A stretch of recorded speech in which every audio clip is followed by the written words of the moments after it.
सभी का आपके अपने इस YouTube चैनल बेस्ट विजय पे तहे दिल से स्वागत है। और कक्षा 10 की गणित की क्लास में आपका चैप्टर जो 10 से बिंदु पथ चल रहा था, इसका एक भाग है जिसमें मैंने आपको प्रश्नावली 10.1 के पहले वाले 2 एग्जाम्पल तक क्लियर करवा दिया था। यदि आपने उस भाग को नहीं देखा है तो इसी वीडियो के आई बटन और साथ ही डिस्क्रिप्शन बॉक्स में मैंने उससे पीछे वाले वीडियो के लिंक लगा रखे, उस वीडियो पे जाके आप तो उस वीडियो को जरूर आप देखें स्टूडेंट्स। तो चलते हैं इस बिंदु पथ के दूसरे भाग में। और बिंदु पथ के दूसरे भाग में मैं आपको आपकी जो प्रश्नावली 10.1 है, इसके प्रश्न नंबर 1 से स्टार्ट करते हैं। जो क्वेश्चन नंबर 1 है वो आपके सामने है, जरा उसको ध्यान से आप देखिए स्टूडेंट्स। चलते हैं प्रश्न नंबर 1 की तरफ। प्रश्न नंबर 1 आपके सामने आ चुका है, ध्यान दीजिए। निम्नलिखित कथनों में से सत्य या असत्य लिखिए और अपने उत्तर का औचित्य भी दीजिए। निम्नलिखित कथन दे रखे, उनको मुझे सत्य और असत्य बताना है और उनका फिर यदि कथन असत्य है तो असत्य कथन का कारण भी अपने को देना है स्टूडेंट्स। तो ध्यान से देखिए, प्रश्न नंबर 1 में रोमन में कुल 5 सवाल है जिनमें अपने को सत्य और असत्य बताना है। यदि असत्य हुआ तो उसका कारण भी अपने को देना है, असत्य है तो उसका कारण भी अपने को देना है स्टूडेंट्स। तो प्रश्न नंबर 1 में रोमन में कुल 5 सवाल है जिनमें से 2 मैंने वो आपके सामने लिख रखे। तो ध्यान दीजिए, दोनों से ध्यान से देखिए क्या बोल रहे हैं।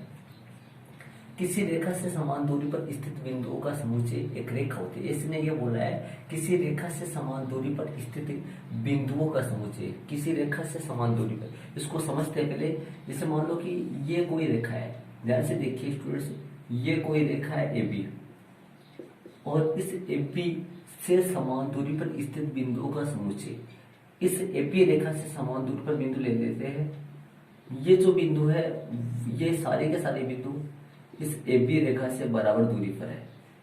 ये सारे के सारे जो मैंने बिंदु ले रखे हैं, ये सारे के सारे बिंदु AB रेखा से बराबर दूरी पर। मान लो कि 3-3 सेमी पर है सारे बिंदु। ये जो सारे के सारे बिंदु है ये 3-3 सेमी पर स्थित है। ठीक है, ये सारे के सारे बिंदु मैंने क्या किया है, 3-3 सेमी पर लिया है। तो देखिए क्या बोल रहा है, किसी रेखा से समान दूरी पर, किसी रेखा से, ये रेखा है, इससे समान दूरी पर स्थित बिंदुओं का समुच्चय। इससे समान दूरी पर नीचे भी देखो, ऊपर मैंने बिंदु लिए तो बिंदु नीचे भी लिए जा सकते हैं, तो नीचे भी बराबर दूरी पर ले सकते हैं। अब ऐसे मत, ऐसे नहीं है कि भाई ऊपर 3-3 सेमी पर लिए तो नीचे भी जरूरी नहीं है कि 3-3 सेमी पे हो, तो नीचे अलग अलग 5-5 सेमी पर हो सकते हैं। ऐसे नहीं ऊपर 3 सेमी पर हो तो नीचे भी 3 सेमी पर हो, ये कोई जरूरी नहीं है। ऊपर 3 सेमी पर तो हो सकता है नीचे 2-2 सेमी पर हो, लेकिन जो भी बिंदु होंगे वो सारे के सारे इस रेखा से बराबर दूरी पर होंगे।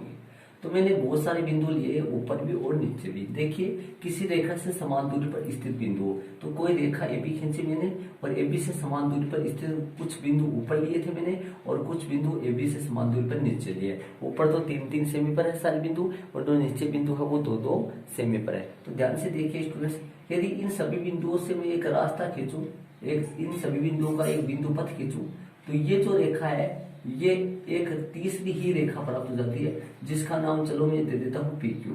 क्या नाम दे देता हूँ इसको, PQ नाम दे देता हूँ।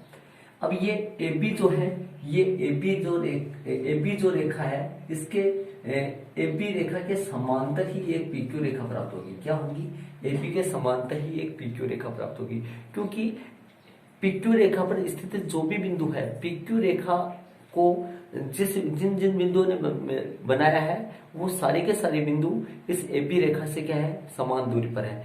तो ध्यान दीजिए, AB रेखा की PQ रेखा से दूरी हर बार बराबर है। तो ऐसी दो रेखा जिनके बीच की दूरी सदैव समान रहे वो दोनों रेखाएं समांतर रेखा कहलाती है। कैसी रेखाएं कहलाती है स्टूडेंट से, समांतर रेखाएं कहलाती है। ऐसे नीचे से भी, नीचे बिंदु लिए इनसे भी एक रेखा जा सकती है। तो इस रेखा का मैं नाम दे देता हूँ PQRS। क्या नाम दे देता हूँ इस रेखा का, RS। तो ध्यान दीजिए, AB समांतर PQ और इसके समांतर एक और आ गई कौन सी, RS। क्या हो गए, इनके समांतर एक और कौन सी आ गई, RS रेखा आ चुकी है। तो ध्यान दीजिए स्टूडेंट्स, यदि किसी रेखा से समान दूरी पर यदि कोई रेखा ले, जैसे मान लो बीच में मैंने रेखा ली थी, ये जो AB रेखा है ये मैंने ली थी, किसी AB रेखा से समान दूरी पर स्थित यदि बिंदु लिए जाए ऊपर और नीचे, यदि समान दूरी पर AB रेखा से यदि समान दूरी पर बिंदु ले तो ऊपर भी ले जा सकते हैं और नीचे भी ले जा सकते हैं, दोनों तरफ बिंदु अपने ले सकते हैं। तो ऐसे बताइए, किसी रेखा से समान दूरी पर स्थित बिंदुओं का समुच्चय एक रेखा होती है, एक रेखा तो होती है लेकिन एक रेखा नहीं होती है वो। एबी के समांतर एक पीक्यू रेखा भी हो सकती है और एक आरएस, मतलब दोनों ओर कितनी रेखाएं होती है? दो होती है, और वो दोनों आपस में कैसी होती है? समांतर होती है। कैसी होती है? समांतर। तो ध्यान दीजिए, यदि कोई रेखा हो और उस रेखा से समान दूरी पर स्थित बिंदु लिए जाए तो वो जो बिंदु है वो उस रेखा के दोनों तरफ लिए जा सकते हैं, ऊपर भी और नीचे भी। और उन दोनों तरफ जो बिंदु ले रहे थे उनसे दो रेखाएं बनेंगी। कितनी रेखाएं प्राप्त होंगी अपने को? दो रेखाएं प्राप्त होंगी। अर्थात किसी रेखा से समान दूरी पर स्थित बिंदु दोनों तरफ लिए जा सकते हैं, ऊपर भी और नीचे भी। उन दोनों तरफ से दो रेखाओं का निर्माण होता है। कितनी रेखाओं का? दो। और वो दोनों रेखाएं एपी के साथ समांतर होती है। कैसे होती है स्टूडेंट्स? समांतर। लेकिन क्वेश्चन में इसने क्या कहा है? किसी रेखा से समान दूरी पर स्थित बिंदुओं का समुच्चय एक रेखा होती है। बिंदुओं का समुच्चय दो एपी के समांतर या दी गई रेखा के समांतर दो रेखाएं होती है। कितनी रेखाएं होती है स्टूडेंट्स? दो रेखाएं। तो इसने ये कथन असत्य कहा है, गलत कहा है। एक रेखा तो होती है, इसने ये तो कहा है, लेकिन आप जानते हैं रेखा कितनी आई? किसी दी गई रेखा के समांतर, किसी दी गई रेखा से समदूरस्थ यदि बिंदु लिए जाए तो वो बिंदु ऊपर और नीचे दोनों तरफ लिए जाएंगे, और दोनों तरफ लेने वाले जो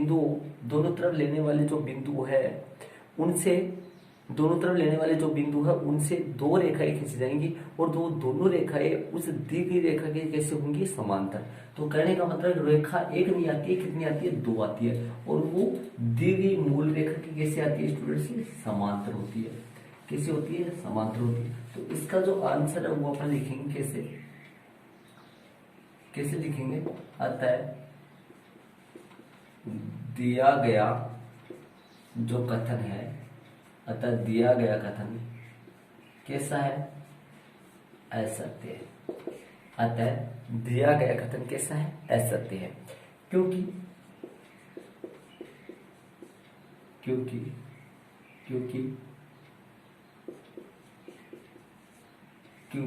किसी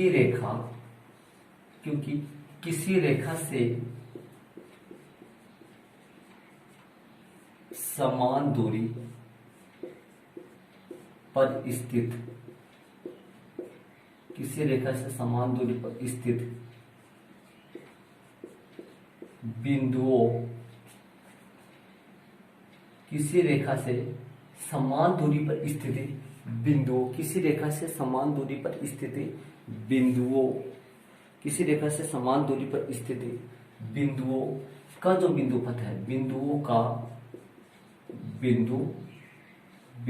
बिंदुपथ, किसी रेखा से समान दूरी पर स्थित बिंदुओं का बिंदुपथ, उसके दोनों ओर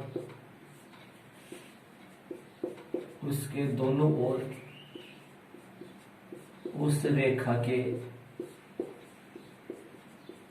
समांतर दो रेखाएं होती है।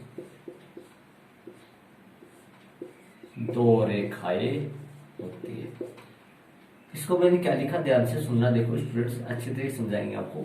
अतः दिया गया कथन असत्य है, क्योंकि किसी रेखा से समान दूरी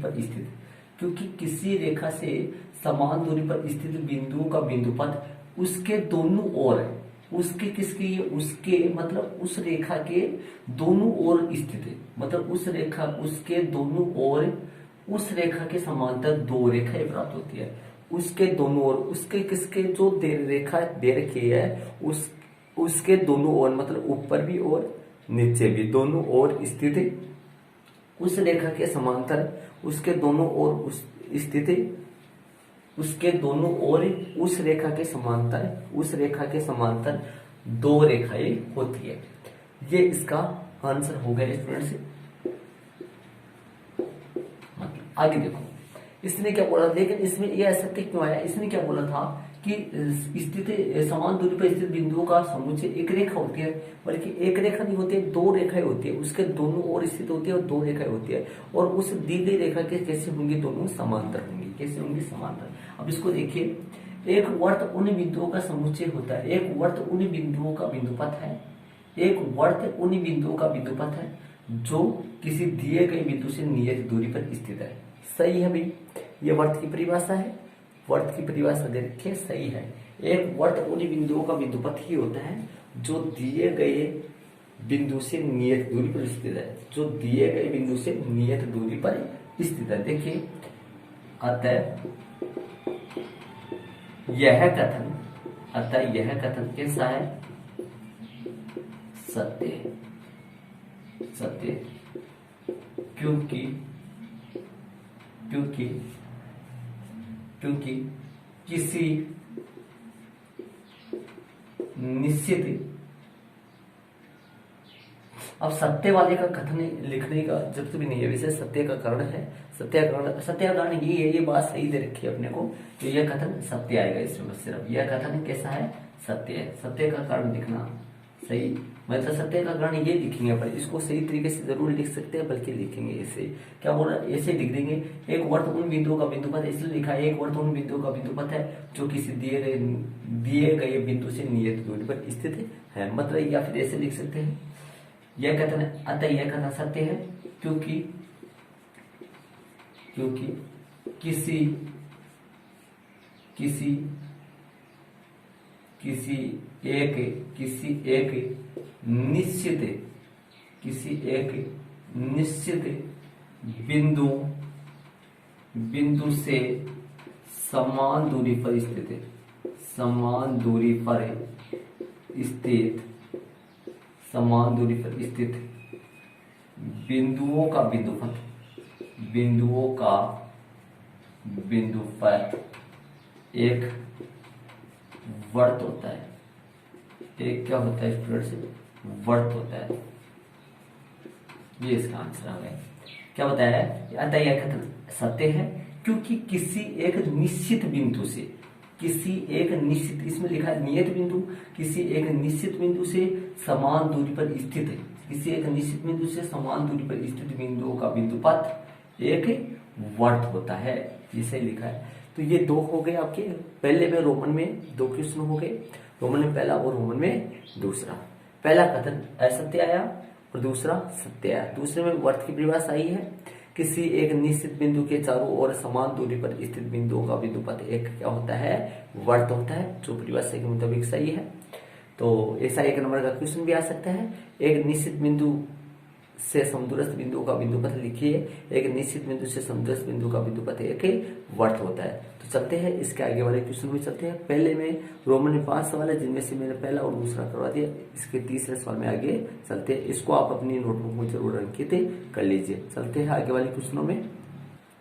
तो तीसरा और चौथा, पहले क्वेश्चन में रोमन में 5 है, जिनमें से पहला दूसरा हो गया था, तीसरा और चौथा आपके सामने है स्टूडेंट्स, ध्यान दीजिए इनको। ये सत्य है या फिर असत्य है, और सत्य है तो इसका कारण देने की कोई जरूरत नहीं है, लेकिन फिर भी अपन कारण लिख रहे हैं। लेकिन असत्य होगा तो कारण बताएंगे कि वो असत्य क्यों है। तो देखिए, सुनिए, 3 दिए गए बिंदु सरेख तभी होंगे, ऐसे बोल रहा है, 3 दिए गए बिंदु सरेख तभी होंगे जब वह एक रेखा के बिंदुओं के समुच्चय, जब वह, मतलब 3 दिए गए बिंदु सरेख तभी होंगे, मतलब 3 बिंदु सरेख तभी होंगे जब वह एक रेखा के बिंदुओं के समुच्चय के अवयव नहीं हो। मतलब ये बोला इसने, 3 दिए गए बिंदु सरेख तभी होंगे जब वह एक रेखा के बिंदुओं के समुच्चय के अवयव नहीं हो। तो यह कथन कैसा है? अतः यह कथन असत्य। मैं कारण इनका बताऊंगा आपको अच्छी तरीके से, आप एक बार ध्यान से देखिए। अतः यह कथन असत्य है क्योंकि, यह कथन असत्य है। यह असत्य क्यों है इसका कारण बताऊंगा मैं, आप ध्यान से देखिए। यह कथन असत्य है क्योंकि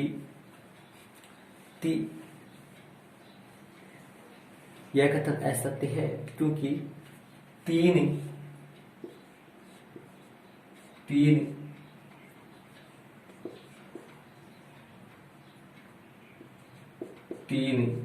दिए गए बिंदु संरेख तभी होंगे, तीन दिए गए बिंदु संरेख तभी होंगे जब जब जब वे तीनों जब वे तीनों बिंदु एक ही रेखा पर स्थित हो। तीन दिए गए बिंदु संरेख तभी होंगे जब वे तीनों बिंदु एक ही रेखा पर स्थित हो। जब वे तीनों बिंदु उस रेखा एक ही रेखा पर स्थित हो।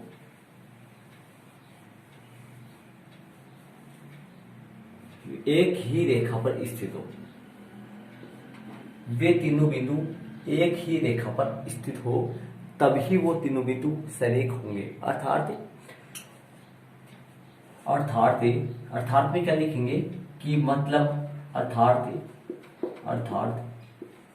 वे तीनों बिंदु वे तीनों बिंदु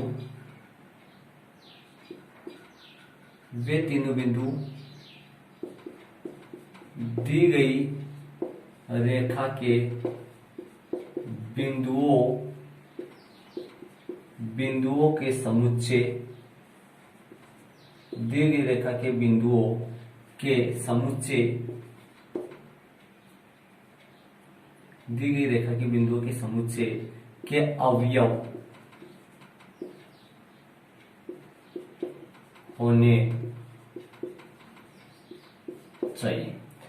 ये इसका आंसर हो गया। देखना स्टूडेंट्स, मैं आपको वापस समझाता हूं, ध्यान दीजिए आप। देखो कि क्या बोल रहा है क्वेश्चन में, इसके क्वेश्चन को समझो एक बार। क्या बोल रहा है, तीन दिए गए बिंदु संरेख तभी होंगे। मतलब तीन दिए गए बिंदु, जैसे मान लो ये तीन बिंदु है, ये तीन बिंदु है, ये संरेख तभी होंगे। ये तीन बिंदु ये संरेख है और ये एक रेखा एल पर स्थित है। अब ऐसे बोल रहा है, ये देखो तीन दिए गए बिंदु संरेख तभी होंगे जब वह एक रेखा के बिंदुओं के समुच्चय के अवयव नहीं हो। मतलब ऐसे बोल रहा है, इस रेखा में बहुत सारे बिंदु है, इस रेखा पर बहुत ही सारे बिंदु है। इनमें से यदि ये तीन बिंदु इस रेखा पर स्थित हो तो ये तीनों बिंदु संरेखी कहलाएंगे, वरना ये तीनों बिंदु संरेखी नहीं होंगे। तो लेकिन इसने बोला है ये कि जब वह एक रेखा के सभी बिंदुओं का जो समुच्चय होता है उनका अवयव नहीं हो तब संरेखी होंगे। लेकिन ध्यान दीजिए स्टूडेंट्स, यदि ये तीनों बिंदु इस रेखा के जितने बिंदु उन सभी बिंदुओं के समुच्चय का अवयव नहीं होगा तो ये तीनों बिंदु संरेखी नहीं होंगे। फिर तो ये तीनों बिंदु कहाँ होंगे, इस रेखा पर स्थित नहीं होंगे। यदि इस रेखा के सभी बिंदुओं के समुच्चय का यदि अवयव ये नहीं हुए तो ये तीनों बिंदु संरेखी नहीं होंगे। मतलब इन तीनों बिंदुओं के संरेखी होने के लिए इस रेखा के जितने बिंदु हैं जो एक समूह बना रहे हैं, जो एक समुच्चय बना रहे हैं, उस समुच्चय का इन तीनों बिंदुओं का अवयव होना आवश्यक है। क्या होने के लिए, संरेखी होने के लिए। जैसे मैंने लिखा, अतः यह कथन असत्य है क्योंकि तीन दिए गए बिंदु संरेख तभी होंगे, क्योंकि तीन दिए गए बिंदु संरेख तभी होंगे जब वे तीनों बिंदु एक ही रेखा पर स्थित हो। अर्थात वे जो तीनों बिंदु दी गई रेखा के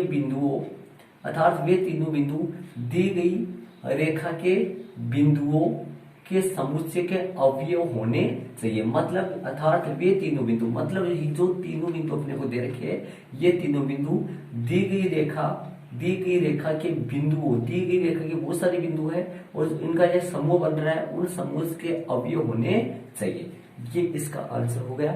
मतलब कि इन तीनों बिंदुओं के संरेखी होने के लिए रेखा एल के जितने बिंदु है और जो समूह बना रहे हैं उन समूह का अवयव होना आवश्यक है, तभी ही ये तीन बिंदु संरेखी होते हैं, अन्यथा संरेखी नहीं होते। मतलब संरेखी होने के लिए अवयव होना आवश्यक है। लेकिन यदि अवयव नहीं होगा, कोई भी बिंदु उन सभी बिंदुओं के समुच्चय का अवयव नहीं होगा तो वो बिंदु संरेखित नहीं होगा, अर्थात वो बिंदु उस रेखा पर स्थित नहीं होगा। तो रेखा पर स्थित होने के लिए अर्थात संरेखित होने के लिए उस समुच्चय का अवयव होना आवश्यक है। समुच्चय किनका है? बिंदुओं का। और कौन से बिंदुओं का? उस रेखा के सभी बिंदुओं का समुच्चय का अवयव होना आवश्यक है उन तीनों बिंदुओं के संरेखित होने के लिए। तो ये तीसरा है। चौथा अपन देखते हैं, चौथा भी आपके सामने है, ध्यान दीजिए। चौथा में दो रेखाओं में से समदूरस्थ बिंदुओं का बिंदुपथ। ध्यान दीजिए, दो रेखाओं से समदूरस्थ बिंदु का बिंदुपथ दोनों रेखाओं के समांतर एक रेखा होती है। तो ध्यान दीजिए स्टूडेंट्स, यदि वो दोनों रेखाएं आपस में समांतर है, ये मैंने दो रेखा खींची है, इन दोनों रेखाओं से ये दोनों रेखाएं आपस में समांतर है और इन दोनों रेखाओं से समदूरस्थ बिंदु ले लो, मैंने समदूरस्थ बिंदु ले लिया।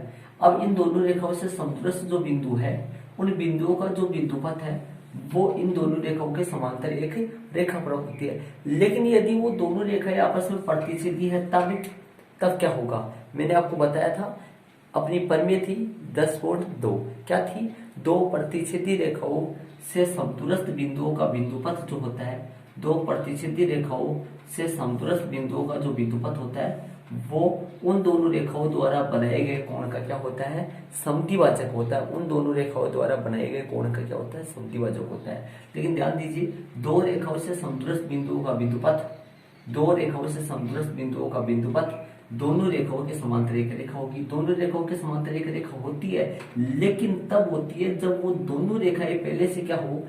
समांतर हो। अर्थात प्रश्न में अपने को स्टार्टिंग में जो दो रेखाएं दे रखी है उनकी क्या नहीं दे रखी?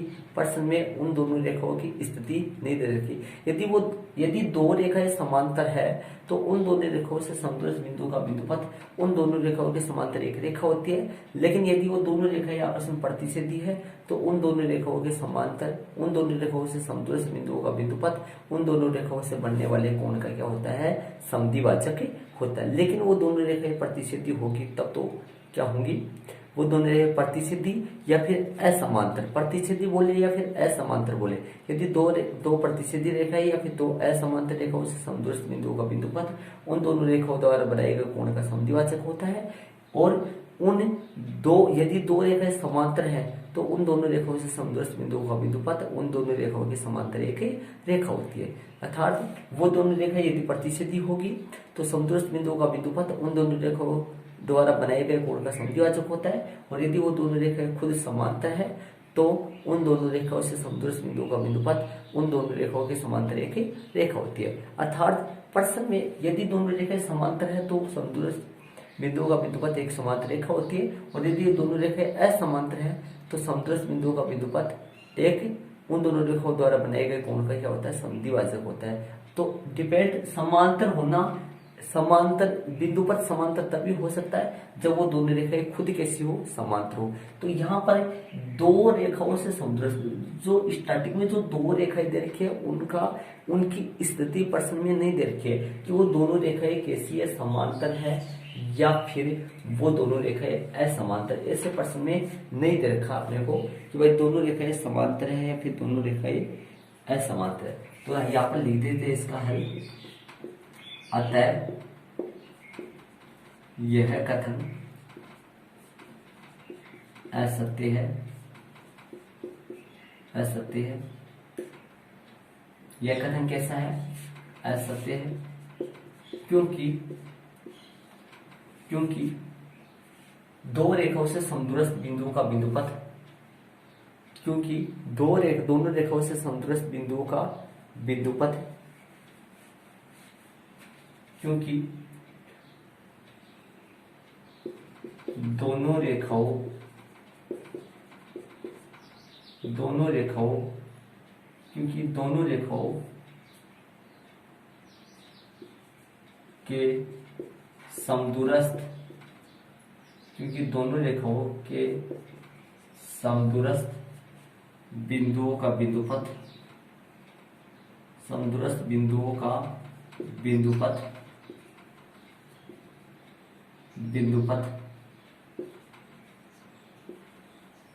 समदूरस्थ बिंदुओं का बिंदुपथ दोनों रेखाओं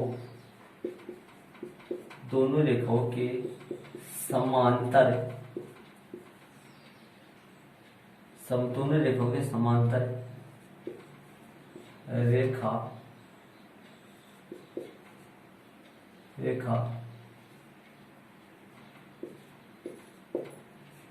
तब ही होती है, समांतर रेखा होने के लिए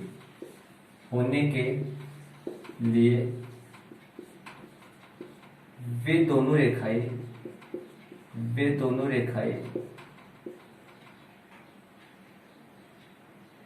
दोनों रेखाएं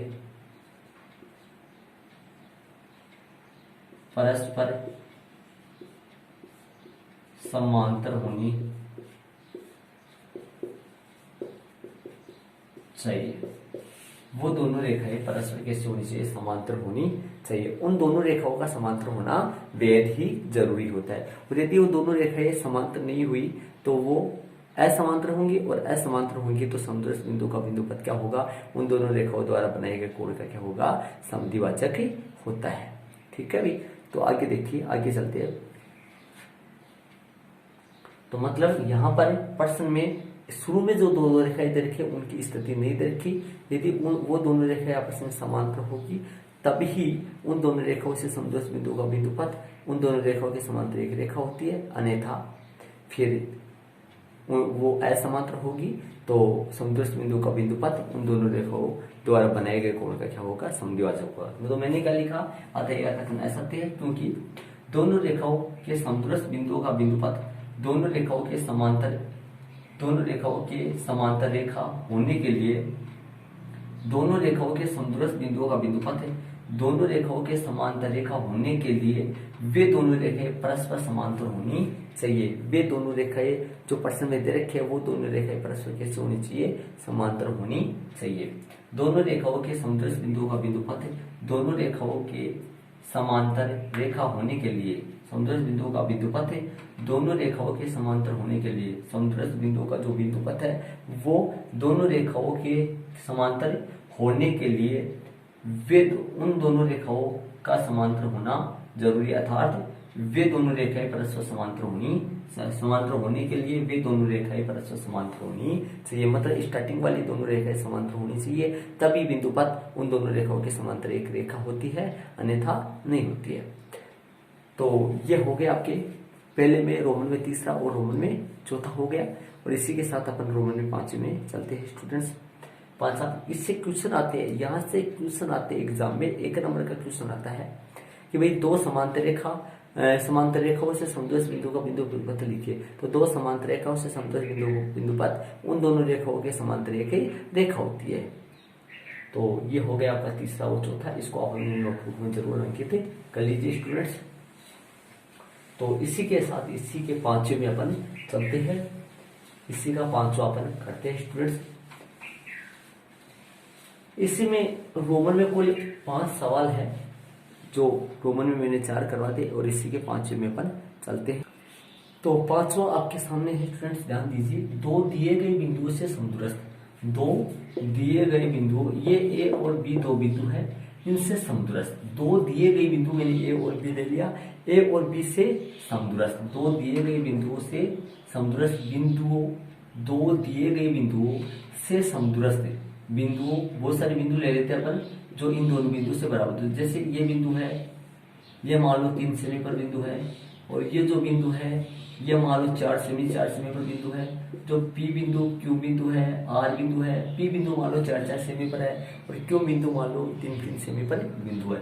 दो दिए गए बिंदुओं ए और बी से समदूरस्थ बिंदुओं पी, क्यू, आर, एस, ए, ये सारे के सारे बिंदु वो ए और बी से क्या है? समदूरस्थ है। समदूरस्थ बिंदुओं का बिंदुपथ, समदूरस्थ बिंदुओं का जो रास्ता है, ये रास्ता क्या होगा? ये रास्ता क्या होगा? दोनों बिंदुओं को मिलाने वाली रेखा कौन सी हुई? दोनों बिंदुओं को मिलाने वाली रेखा ए बी का लंबार्थक होता है। मतलब कि स्टूडेंट्स ध्यान दीजिए, दो दिए गए बिंदुओं कौन से? ए और बी, ए और बी से समदूरस्थ, ए और बी से क्या? समदूरस्थ बिंदुओं का, ए और बी से समदूरस्थ बिंदुओं का बिंदुपथ क्या होता है, दोनों बिंदुओं को, उन दोनों बिंदुओं को मिलाने वाली रेखा का लंब समद्विभाजक होता है। एकदम राइट, सही बात है। ये आपकी प्रमेय 10.1 है। कौन से प्रमेय स्टूडेंट्स? 10.1 प्रमेय जो मैंने आपको पढ़ाई थी वही प्रमेय। एकदम राइट, सही बात है। वास्तव में दो दिए गए बिंदुओं से समद्विभाजक बिंदु का बिंदुपथ उन दोनों बिंदुओं को मिलाने वाली रेखा का क्या होता है, लंब समद्विभाजक या फिर लंब अर्धक होता है। तो यार ये कथन क्या हुआ गया आपका, सत्य है। अतः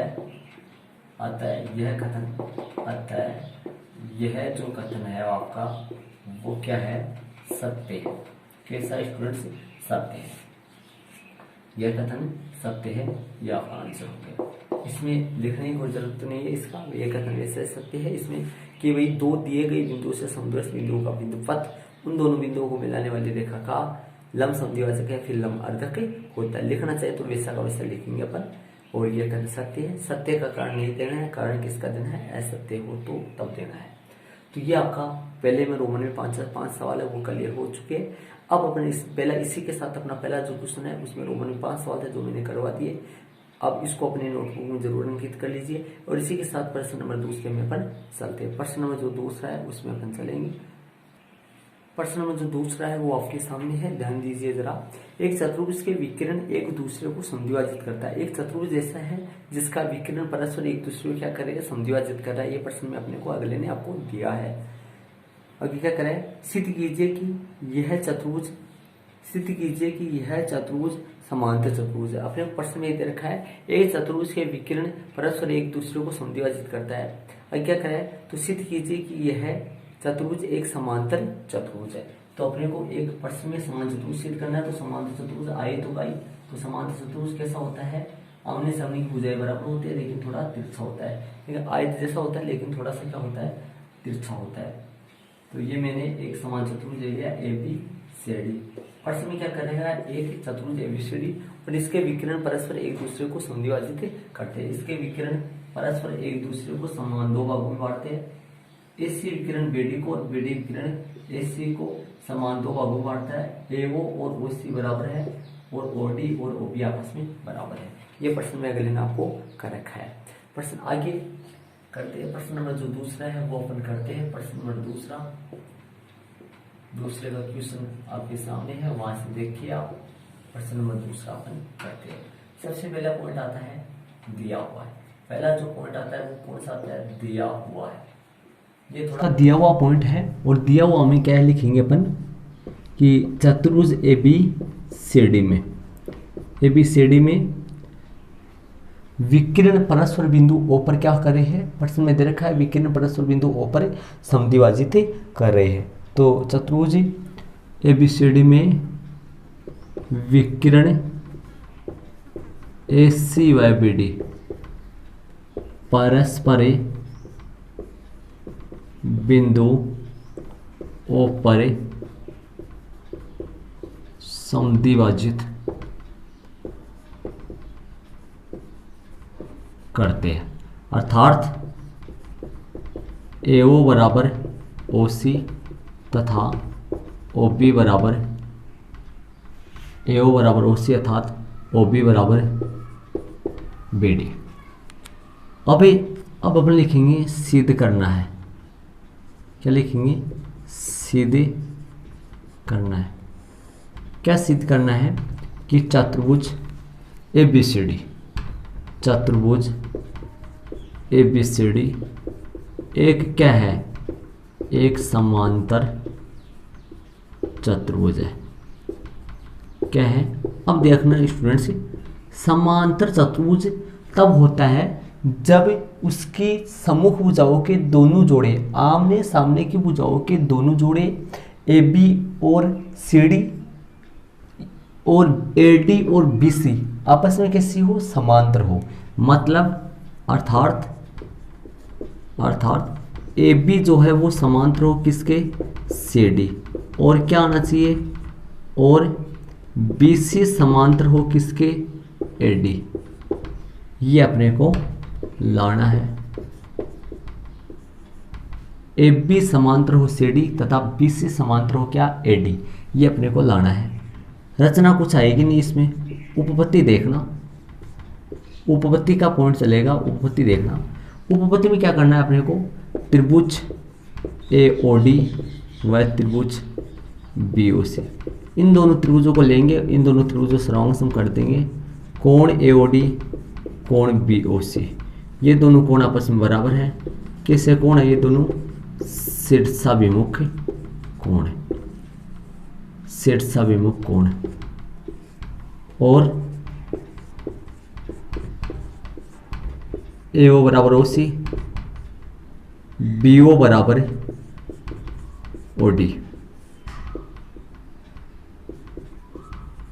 इन दोनों के लिए दिया है। देखो ध्यान से सुनना, AO और OC और BO और OD, ये प्रश्न में अगले ने आपको क्या कर रखा है, दे रखा है, क्योंकि विकिरण परस्पर कैसे है, समद्विभाजित करते हैं, ये प्रश्न में अगले ने आपको दे रखा है।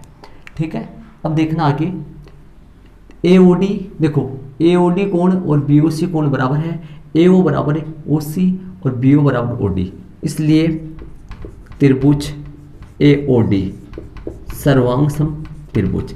AOD बोलेंगे तो इसमें देखो AOD बोलेंगे तो इसमें कौन सा बोलेंगे, COD, COB, इसमें AOD बोलेंगे तो AO बराबर OC है, तो O का O है संगत, तो A का संगत बिंदु C होगा, क्योंकि AO बराबर OC है तो A का संगत C होगा, तो इसमें बोलेंगे COB। नियम कौन सा लग गया स्टूडेंट से ध्यान दीजिए, दो भुजा और एक कोण, दो भुजा और एक कोण, कोण बीच वाला है तो नियम लग गया SAS सर्वांग सम नियम से, SAS सर्वांग सम नियम से, ये इसमें नियम लग गया। इसलिए कोण कौन सा, देखो ध्यान से देखिए, कोई ये जो कोण है ये कोण इस कोण के क्या आ गया, बराबर आ गया, मतलब कि कोण OAD बराबर है, कोण OAD बराबर है कोण OCB के। कैसे कोण है ये, संगत कोण है, ये इन दोनों त्रिभुजों के संगत कोण है, मतलब OAD जो कोण है वो बराबर होगा OCB के।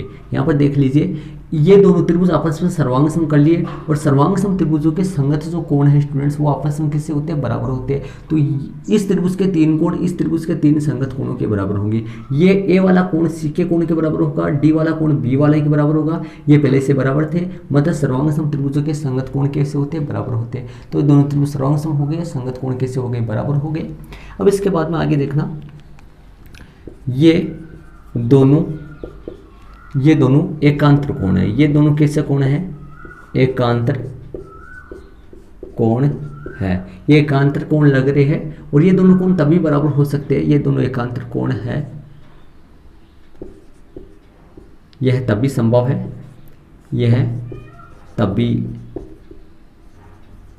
संभव है जब कोण किसके समांतर हो, AD समांतर क्या हो, BC हो। यह तभी संभव है जब AD समांतर क्या हो, BC हो, मतलब AD यदि BC के समांतर होगी तब ये दोनों कोण कैसे होंगे, बराबर होंगे।